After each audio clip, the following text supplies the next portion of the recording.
Once when I was living in Michigan, I got a phone call from a young man who, for a Christmas present for his girlfriend, who had recently moved up from the South, he wanted me to come to their house and do readings for her 6 cats.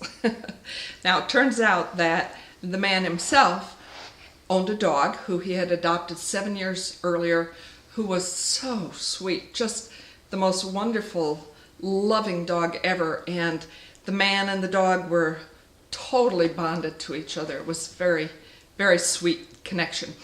And when I arrived and sat down on one end of the couch, the dog came right over to me, climbed up practically in my lap, and just laid against me and was so sweet.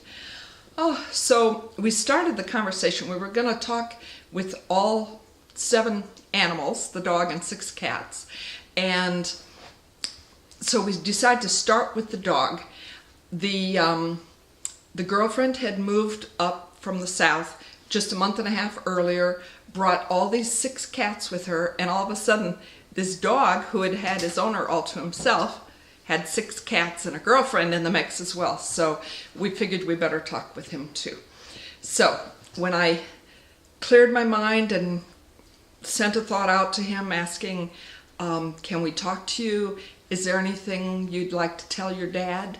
He immediately sat up out of my lap, and he just sat straight up, like at attention, right on the couch next to me.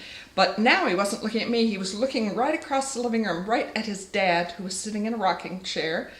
And he was just totally focused on his dad. It was fine, it was great. We had a nice conversation. We probably talked about what his favorite dog toy was, or what his favorite food, or if there was anything he needed, that kind of conversation.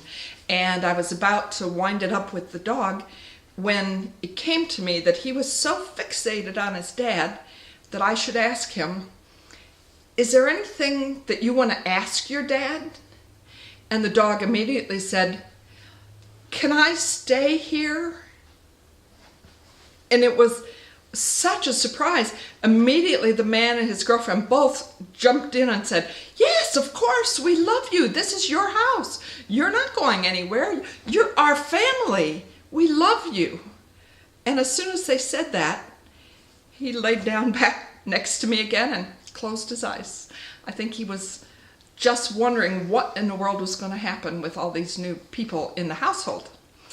One other addition to that memory is that when we moved on from talking to the dog then and talked to the first of the cats, here we were in this beautiful Christmas setting. They had decorations up. They had the tree in the corner with beautiful decorations and lights and everything, and all these various cats roaming around.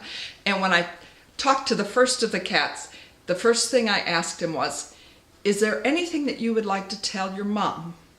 And the cat immediately replied, there's a tree in here.